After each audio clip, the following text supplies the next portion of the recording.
talking about last year this year, or I'm talking about last year? Hey, how you doing? We can talk about whatever, it don't matter. Bless you.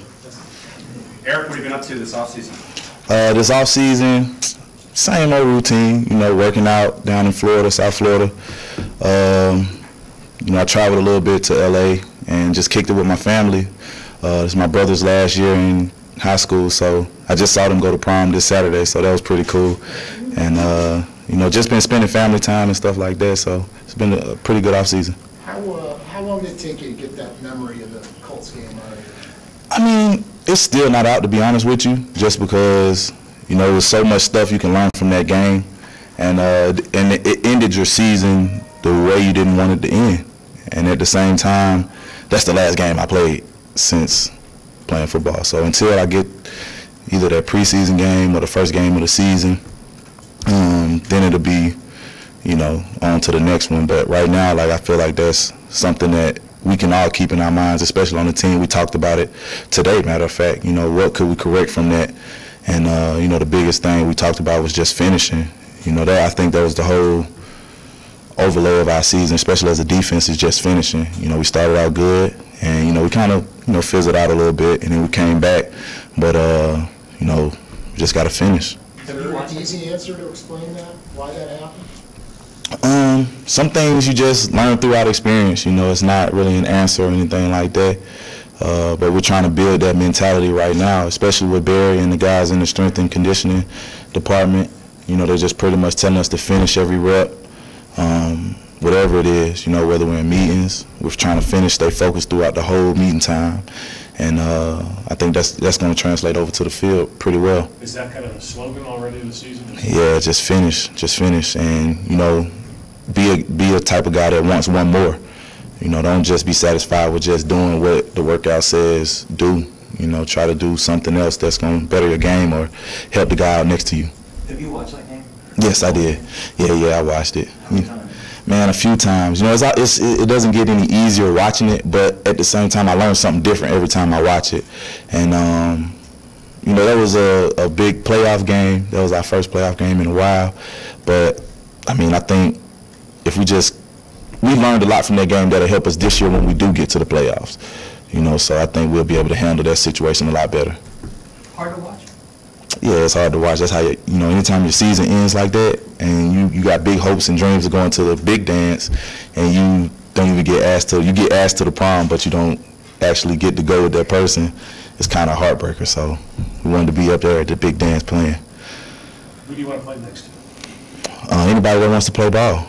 You know, I'm the type of guy that wants to win. I'm a competitor. And I think we got those guys here. I trust, you know, the guys up top, Andy, those guys are going to bring in guys that want to play ball. And we got a good core group of guys here now. So anybody that's hungry and wants to play ball and, you know, go out there and have fun and just make plays, I'm willing to play with anybody. I know you've been working out in Florida. Is it just typical workouts, or have you tailored your workouts to get a little better in a specific area? The biggest thing this offseason I focused on, like, I realized that anytime I come and work out, I'm going to be in shape. You know, I'm going to be strong. It's getting to that point, that age where, you know, I'm getting that grown man strength, you know, that guys talk about. But my thing is just working a little bit smarter, you know, more focusing more on my technique, focusing more on just locking into, you know, everything that I need to do, not just working fast and working hard, but working smarter too. So, you know, not just backpedaling fast, but making sure I backpedal low and come out my break how I'm supposed to, you know, and just working on key things. So it's like the big thing with doing that is that helps with coverage. Yeah, it will, you know, so anything that helps my coverage and stuff like that, I feel like that's a big part that, you know, they put on me to, you know, cover guys and things like of that nature. So I got to make sure I'm on point with all that stuff. Is there anything you can do in your workouts to, because you talked about the coverage part, what about the run-stopping part? You're in the box all the time. Is there anything you can do there to get stronger there? Yeah, man, just, you know, making sure I'm strong up top and, you know, working on my form. You don't really need pads to work on your form with tackling. It's just all about taking angles. So, you know, I got little brothers, so we play around all the time, and I swear we might be in the house at one time and they don't see me coming, I just hit them, you know, so so it's just all about working on angles and stuff like that. But I mean, just and it works on your awareness too. So they might do me the same way. So it's all about just little. We have fun and stuff like that, but it's cool. Working on the angles, that's something that I think the average fan might have a hard time understanding. Yeah. And it wasn't hard for you to understand when you got to the NFL, because the angles, I'm sure, are different. Yeah, just because, you know, in college you got fast guys. You know, you got a lot of fast guys. In the NFL you have more fast guys. And you have guys that know exactly what they're doing and where they're supposed to be. So it's like no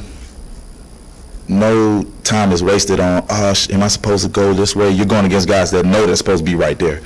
So that, when you do things like that, and when you're on the defensive side and you have a guy like Jamal Charles who's fast and knows exactly where he's supposed to be, your angle comes into play. Like, it's very critical that you take the right angle, because if you make any false movement or false step, that's 6 all day.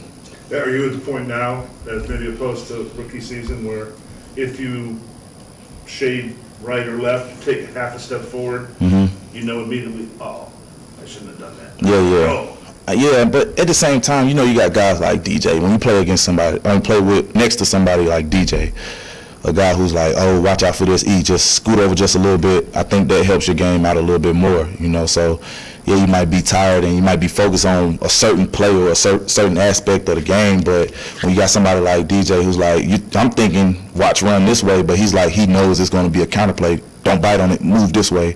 That makes me get to the play a little bit quicker. So, Three-time Pro Bowler, I mean, you get respect. What was it been like for you this offseason, seeing the kind of love Earl Thomas got playing center field, free safety, and is that something that, you know, you kind of campaign and get a chance to do now that Kendrick has moved on? One of the things I like to do is I like to take things from different people's game, and I see the praise and the accolades that, you know, other safeties around the league get, but at the same time I can't be concerned with that, because for a fact I know I can do that. I've done that in the past, but where my team needs me, that's what I'm doing.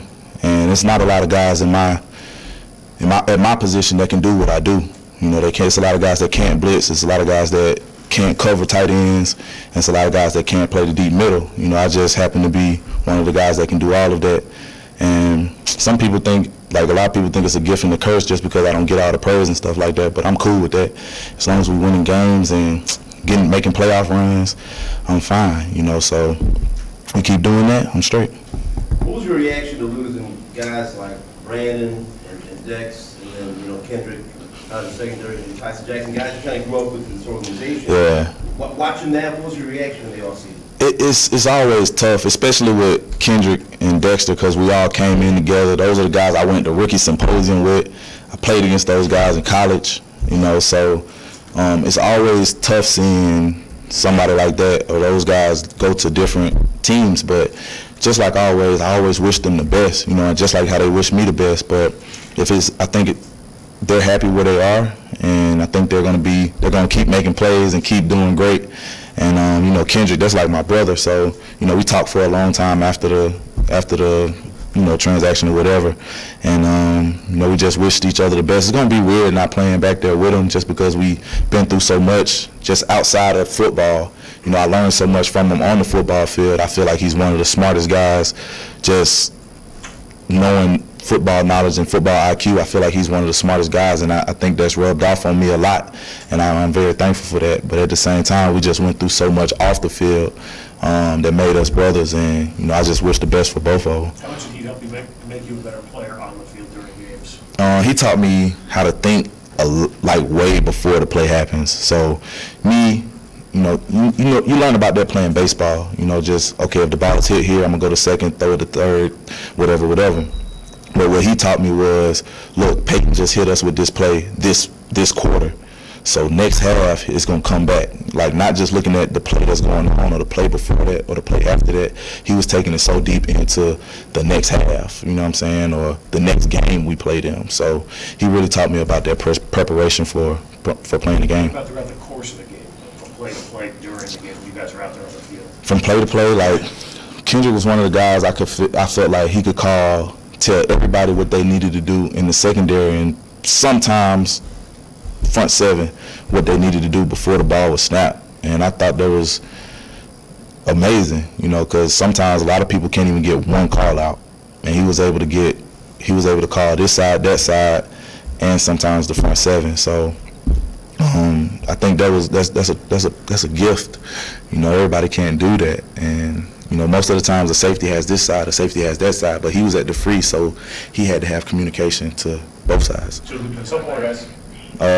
We'll see. You know, we haven't really got into positioning and things like that, or roles or nothing like that, but you know, I'm pretty much ready for whatever comes my way. So I feel like he taught me enough to where I can handle it. I want to go ahead and interrupt real quick. I think when you tap on a podium, the audio is getting real shaky. All right. My bad. Last one, Trey. Eric, I know this is above your pay grade, but you know, Chiefs believe in building from within, building from the draft, that kind of thing. So what's it been like for you, you know, watching from the side as the Broncos go ahead and had all these guys, Marcus Ware, big name players. And these are your main competition in the division. Man, right now today at workouts I was just smiling. You know what I'm saying? Because the guys that we have here, I feel like we're hungry. You know what I'm saying? A lot of people might not know the names of the guys we have right now, but those guys came in ready to work. They're coming in ready to work. They're hungry.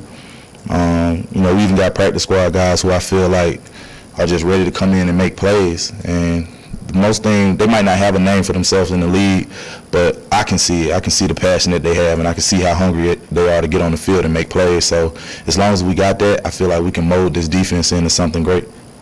Okay, thanks, guys.